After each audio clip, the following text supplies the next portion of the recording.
Hey guys, how's it going? Hope you're doing well. My name is Crown, and today I'm going to read you some very interesting stories that I hope that you're gonna love. And now, without further ado, let's go!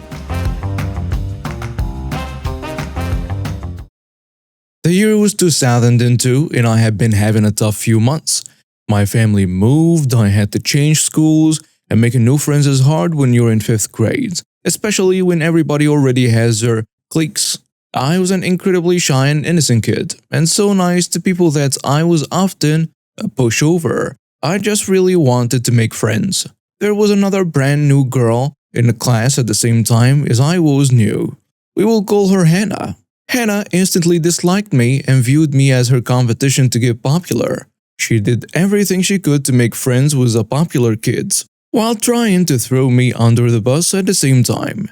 She showed off how tough she was by pushing me and shoving me anytime she passed by me, making fun of my hair and acting like sitting too close to me was gross. The funny thing is, I didn't care about winning over the popular kids. After 2 months, I made total of 2 friends, and I was really proud of myself.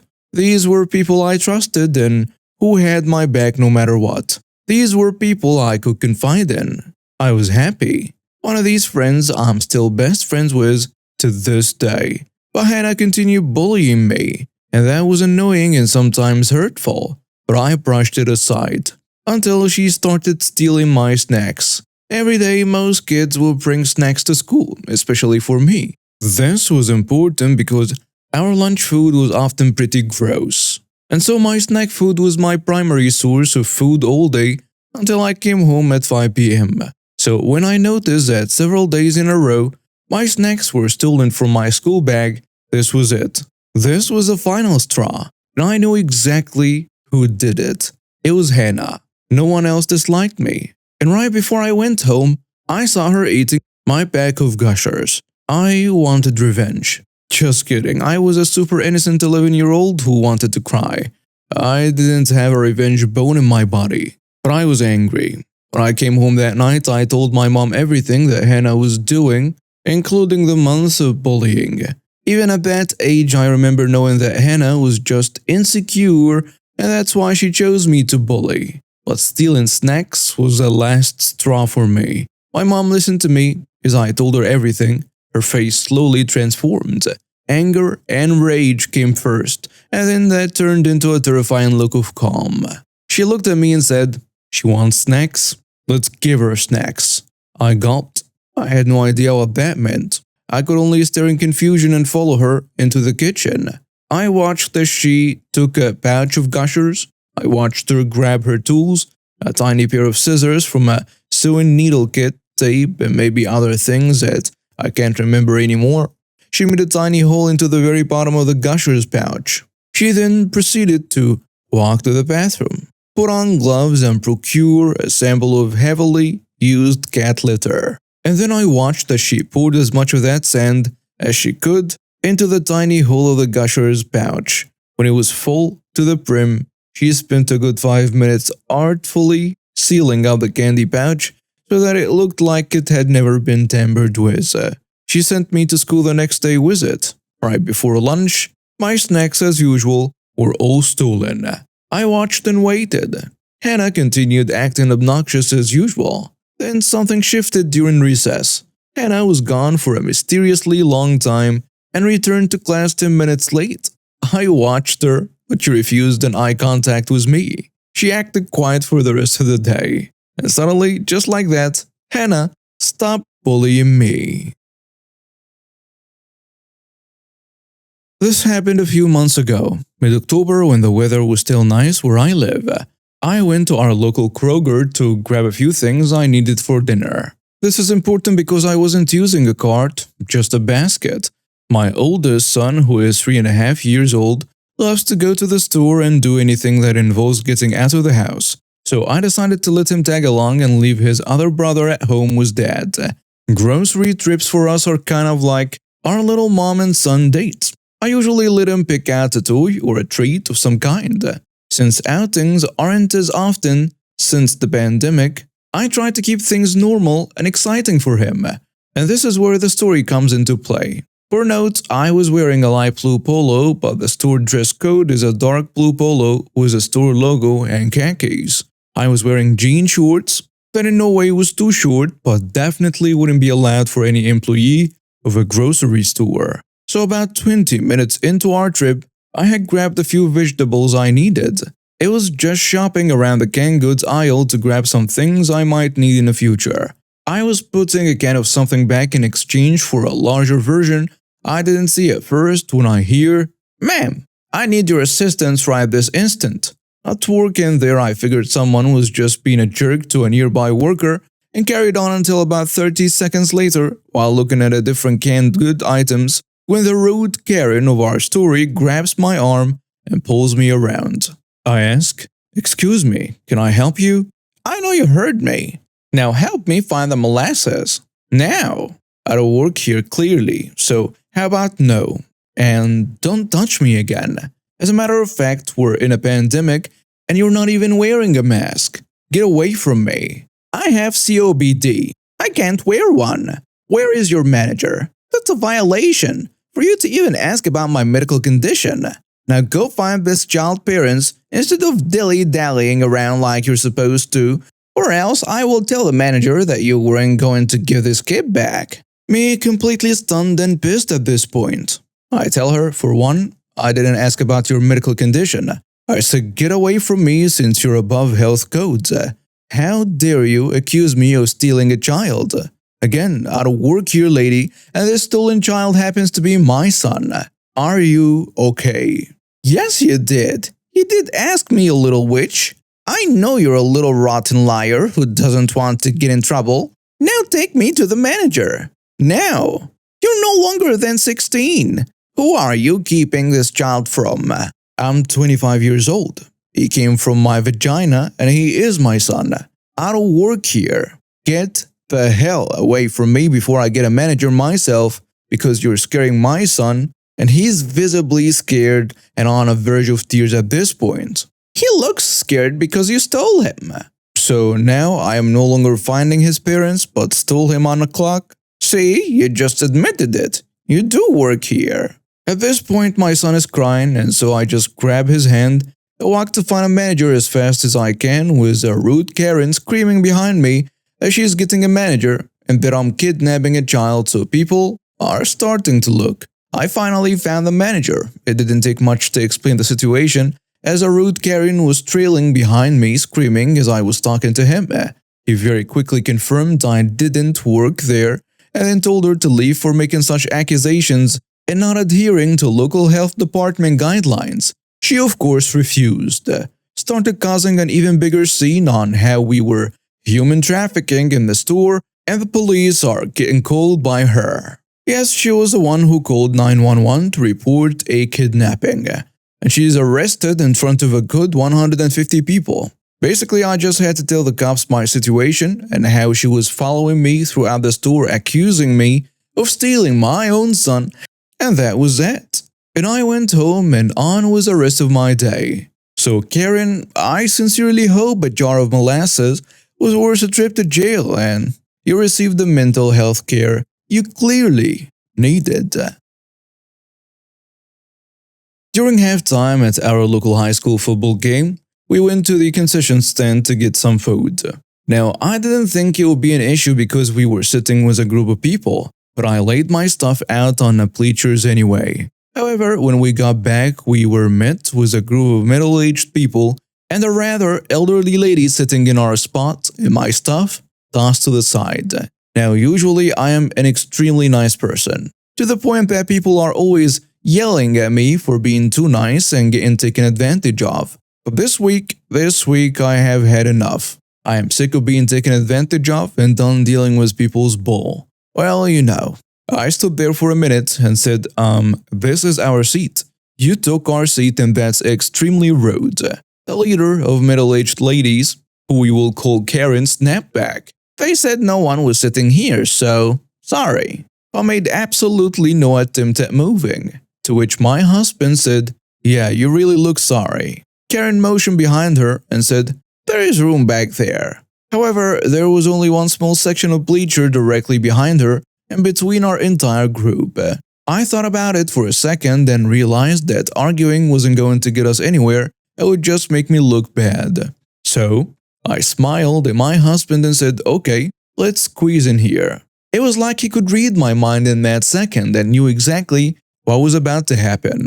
So my husband and I, along with our 4 children, squeezed right up behind and beside Karen. As anyone with kids or anyone that has ever seen kids, you can probably see where this went. These kids were running on pure sugar, adrenaline, and school spirits after a long first week of school, and I made sure the youngest, a 6-year-old boy, sat right next to me, directly behind Karen and her large pleated hair she had set up. Did I also mention that the reason we were sitting up front is because kids can't sit still? These kids like getting as close as possible to see the game, but also enjoy coming back to us to sit and talk for a bit. In any other situation, I would have made sure my kids were respectful and courteous of those around us. I would have put a stop to the screaming when our school scored, the jumping up and down chanting with the cheerleaders, running between us and the fence. But not this night. I think it took Karen all of 5 minutes to realize her mistake. The cringing from the screams right behind her, the leaning from side to side when they were standing at the fence blocking her view, the 6-year-old happily swinging his feet back and forth, oblivious that he was repeatedly kicking the back of her seat.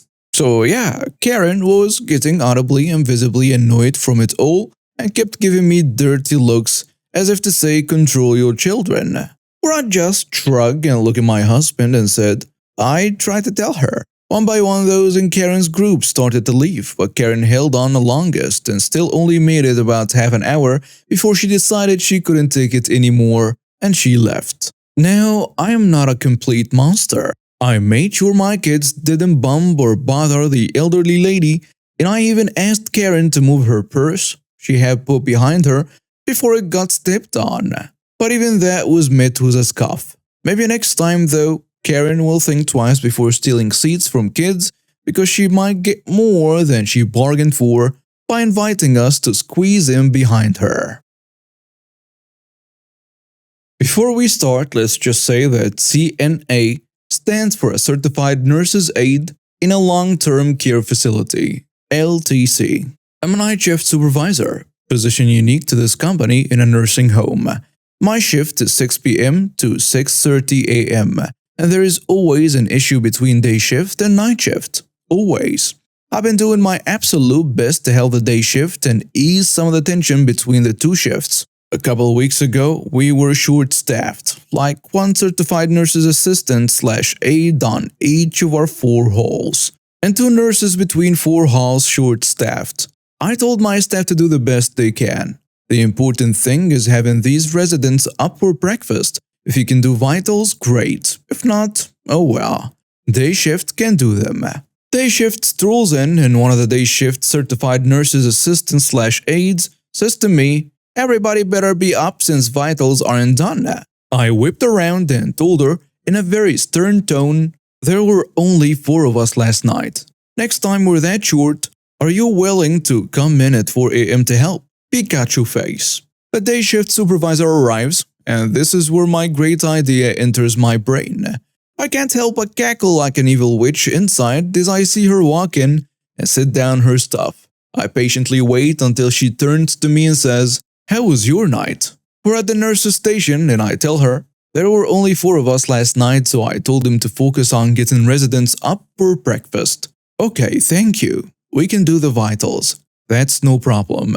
Also, it's against company policy to steal time, to be on the clock when you're not working. Yes, but everyone knows that. Well, the next time I hear day shift come in here and accuse night shift of not doing anything, I am sending night shift home for stealing time. Now, I've been at this facility for 6 years, and 5 of those years were spent on Alzheimer's/dementia unit. I have a reputation of being thorough and using company policy to my advantage. They knew I wasn't kidding, and I guess word spread because it was the last time I ever heard day shift say anything like that.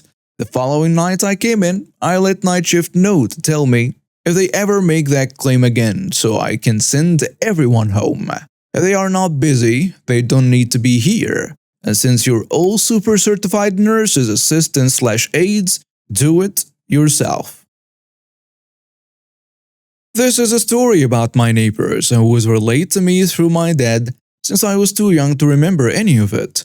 In the early 90s, my family lived in a lower middle class neighborhood. Our neighbors were very poor with about 5 kids, but extremely nice. They couldn't afford heating to be installed in their house, so they relied on using firewood the father got from some of his friends at work during the winter. Winter came and their father started using the firewood.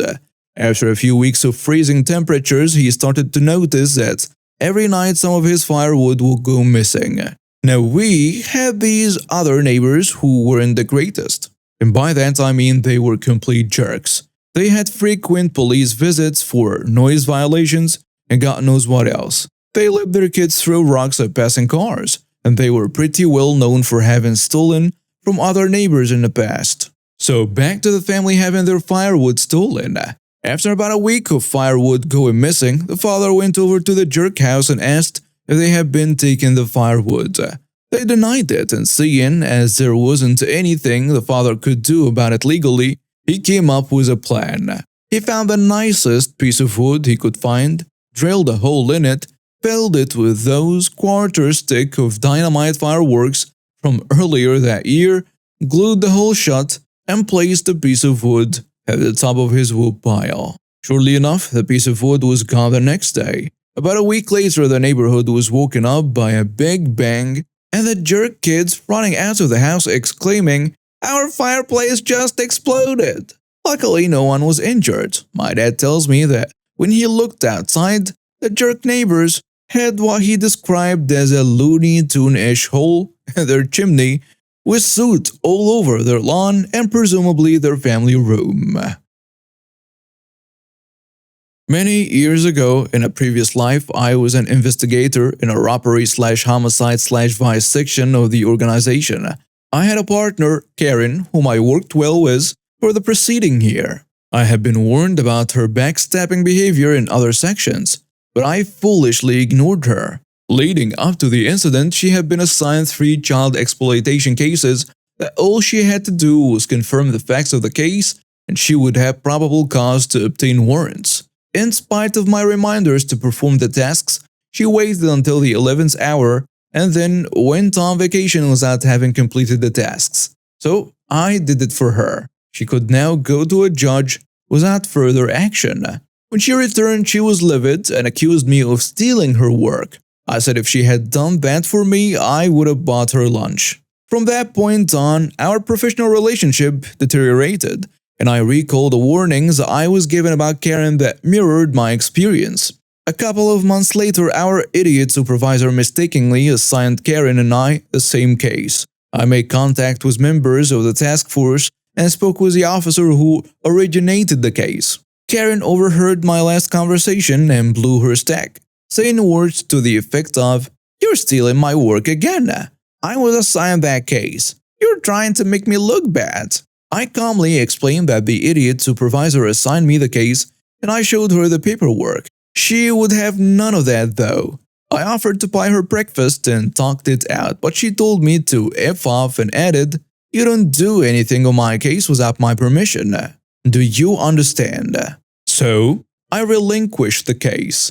For the next months, Karen tried to throw me under the bus for anything and everything, going into the idiot supervisor's office and complaining about me. I'd get called into the supervisor's office for a 60-minute coffee break or other such nonsense. Well, a triple homicide case came down the pipe and she wanted it bad, schmoozing the idiot supervisor to give her the case.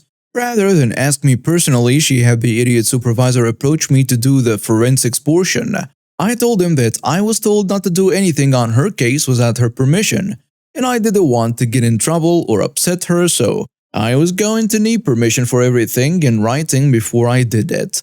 I needed permission to pack the forensic kit, exactly how many paper bags, plastic bags, and so on, how many markers, how many swabs. I would need her written permission to enter the crime scene, how many entry photos, what distance, how would I collect each piece of evidence, and how would I label them. I told the idiot supervisor to make sure she understood that because I was not to do anything on her case without her permission. He scurried off and then returned a short time later and told me that she didn't want that case, and that this case was now mine. Sweet. So this happened a few years ago. I worked at a consignment shop where people would bring in clothes/items and resell them. We had one bathroom for customers and one for employees. The bathroom for employees was located past the supply room and hidden from customers. Customers had a habit of destroying the bathroom. At least once a week, someone would either steal toilet paper, try to flush it down the toilet and clog it, crap or pee all over the floor, and once we had a kid use his poop to draw on the walls. It finally got so bad that we put a key on the bathroom so we would know who walks in and out. Whenever it was out of order, we would send customers to a fast food shop that was only 10 seconds walk from our front entrance, right down the sidewalk. This was a typical solution, and they didn't mind it. One day, a kid decided to purposefully clog the toilet after the mother gave him the key. The kid had shoved the entire roll as deep as he could, and it was stuck, so the bathroom was shut down until a plumber would come out and fix it. Soon comes the entitled customer. Now, I wasn't working at the register, but I was behind the counter sitting down on the floor and trying to fix the jammed printer that was under the counter. I basically got a front seat to the madness. The conversation started off rather sweet and went something like this. "Hello, where is your restroom?" Employee tells her, "I'm sorry, but our restroom is out of order right now." "Well, where is the other restroom?" "I'm sorry." "The other restroom. I know you have another one." "I'm sorry, ma'am, but we only have one restroom, and it's out of order." And this is where her voice went from sweet to angry in a split second. "Don't lie to me. I know you have another restroom. So where is it?" By now, I am looking up at the employee who was visibly shocked. I hadn't seen the ladies' faces yet, but I heard it all. "Ma'am, we don't have a second." "Your restroom? Where is your restroom?" "What do you mean?" "The restroom for employees. Where is it?" She's now yelling, talking down to the poor employee as if she is stupid. That's when I stand up and step back. This woman is furious. Her face is red like she's going to pop a blood vessel. The employee tells her, "That restroom is for employees only." "So you do have one. Where is it?"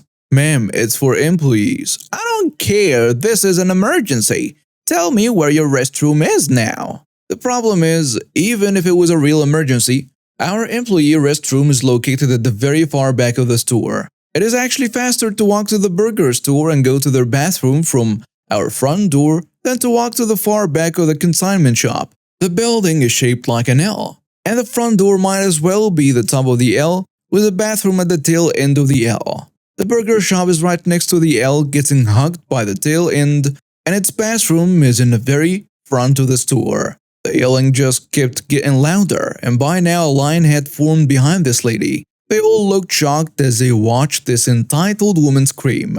My manager, who had an office behind the counter, decided to step out and see why there was so much yelling. The manager says, "Ma'am, I'm going to have to ask you to stop shouting." "Get me your manager." "Ma'am, I am the manager." I should side note, my manager didn't take crap from customers. She had dealt with far too many people destroying the store's bathroom. "Well, then show me where the employee bathroom is."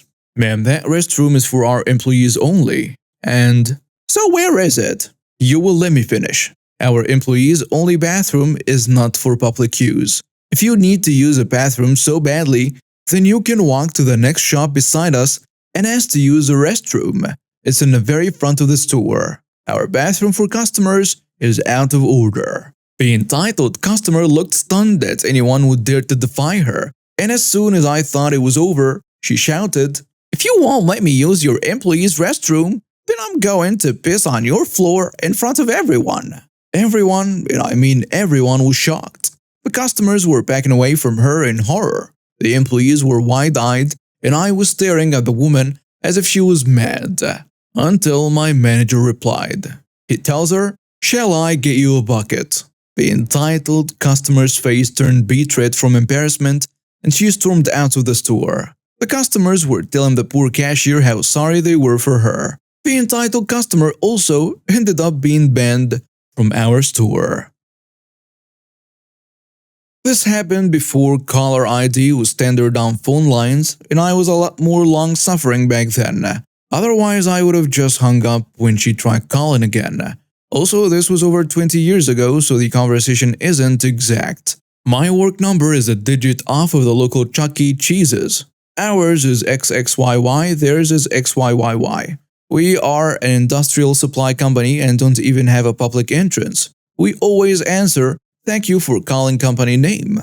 How may I assist you today?" Most of the time, people understand when we tell them our number and the number they are trying to reach. Sometimes they will double check with us. "Are you sure this isn't the right number?" I did have one idiot that knew we were lying because she was using the redial button, and it always dials the right number. Well, she gave up after the 5th call. One time though, a lady insisted on talking to a manager. I say, "Thank you for calling," but I get interrupted before I finish. "Put me on with your manager, now." "I'm the manager. How may I help?" "We were just there a few minutes ago. And were turned away because we didn't have a reservation. What are you going to do about it?"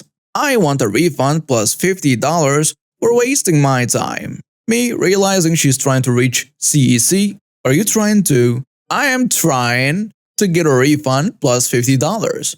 All of your restaurant workers are idiots." "Ma'am, if you don't stop interrupting me, I can't." "Excuse me, you don't get to tell a customer what to do." Long profanity-laced Karen rant of how rude I am and that I wouldn't be working in food service anymore. "I am the customer and you're trying to interrupt me? I don't think so." At this point, I hang up, only to have her call back 5 seconds later. "Thank you for..." It was her again, screaming so loud that the speaker was crackling. "You did not just hang up on me. I am coming down with my husband and brother to take care of you personally. I hope your insurance is paid up."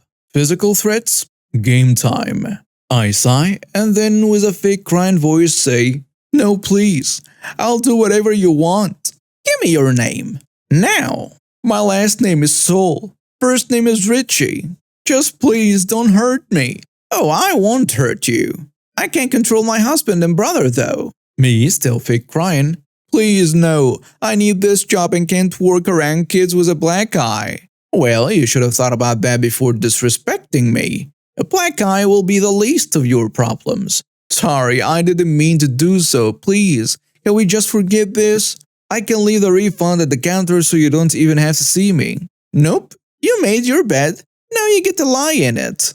Maybe you'll remember this beating when you think about being disrespectful to another customer. Also, I want it in cash. Throughout this entire exchange, she never once gave me her name. So I had to ask, "Let me just get your name for the paperwork." Her screaming, "Let me? Did you seriously just try to tell me what to do? Have you learned nothing yet?" Another long rant about how people working in public businesses are worthless and something you scrape off your shoes. "I will have your job for this disrespect. Please forgive me. I meant no disrespect. No, I am not giving you my name. You'll know me when we get there, you little weasel. We will be there in 30 minutes. Get ready to clock out and get your affairs in order." And she slams the phone down. I called the manager at Chuck E. Cheese, first name basis because we were constantly getting calls for each other. And I told her to expect 3 people who will demand and possibly get physical to talk to our Richie Soul. She laughed and said, "That's a good one. But you missed the most obvious fake name for our establishment.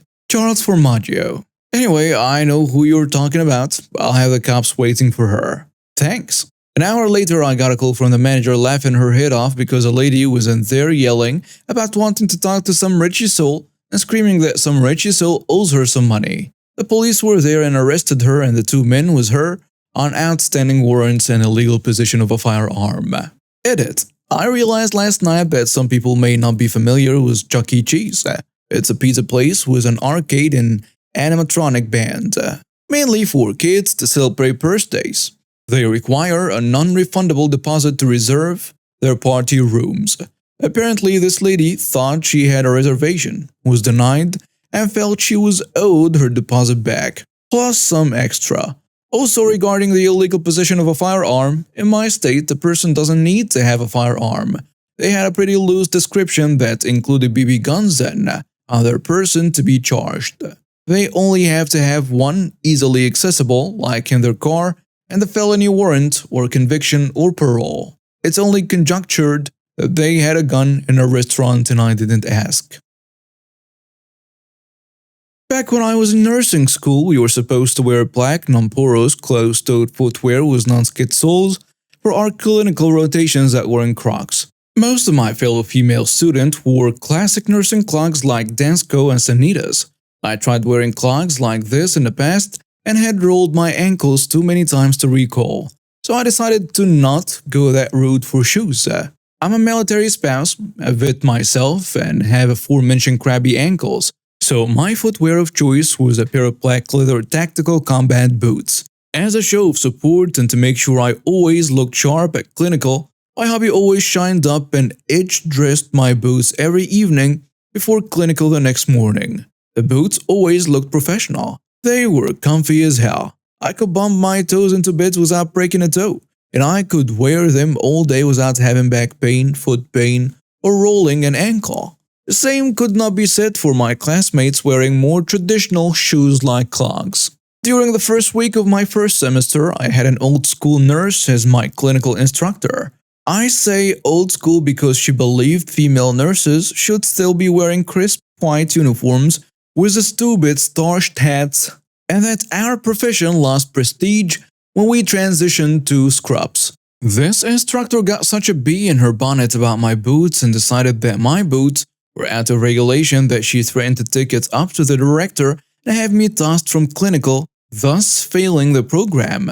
There was nothing in the handbook specifically stating I couldn't wear my boots, since it just stated footwear, which was black, well-maintained, non-skid, and non-porous. Check, check, check, and check. Furthermore, the pair of boots that I wore were meant to be worn by EMTs. So they were waterproof, bloodborne pathogen resistance, puncture-proof, oil-proof, non-skid, and had reinforced toes. They were just as expensive as Dansko clogs, and could handle lots more abuse. I knew I was in the clear, and so I decided to keep on wearing them.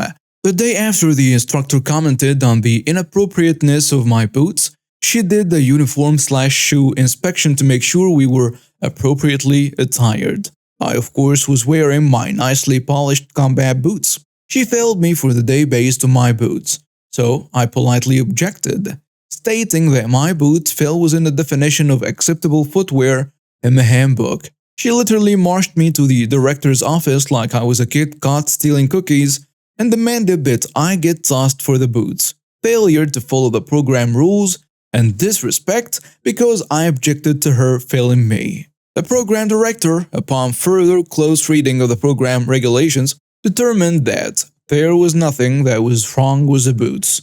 They adhered to the standards set forth by the program, and that they were honestly safer than most of the shoes the other students were wearing because they were waterproof, puncture-proof, non-skid, and had reinforced toes. She rescinded my fail and allowed me back in clinical. After that, I heard not a peep about my boots from any of the faculty for the rest of my program. Fast forward to graduation.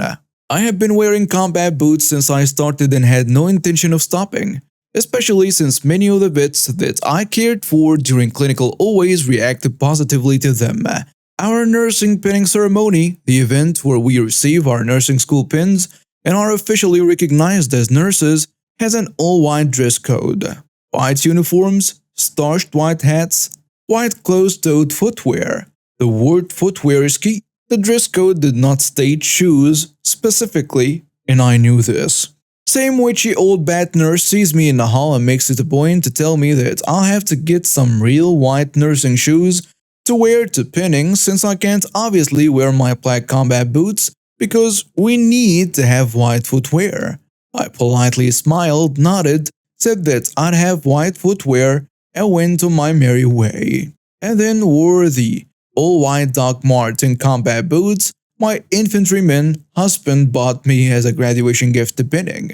The instructor stopped me after the ceremony and complimented me on actually getting nursing shoes, at which point I pulled up the leg of my white scrubs and showed her my boots. The look on her face was priceless. Fish in my mouth as we speak. I never take a break, save for number one visit to the bathroom. Nearly everyone else in my fast food establishment takes 20 minutes plus in smoke breaks or sit-down breaks to eat their meals. I have a wife and 3 kids at home who love eating food I bring home, so I skip my break and take the food home at closing, along with the occasional food that's gonna be tossed away. I got into the system of making sandwiches for myself ahead of time and heat lamp them so I can just leave without leaving a mess. All of a sudden, one of my managers gets happy and says, I'm going to have to start charging you for all of this. I thought he was kidding. Either way, just in case, I said, well, I never take a break. You know that, so when else am I going to eat it? The next evening, he rang up the items for me to pay for at the end of the night. I paid and decided that I will begin my malicious compliance now. I decided to start taking my 20-minute break, eating my food for free. And now we're slammed. I still saved some for my kids. I could get used to this. Oh, and the malice came in the form of knowing that my mid-shift break is crunch time. And that's why I never took those breaks. Way too busy. Edit.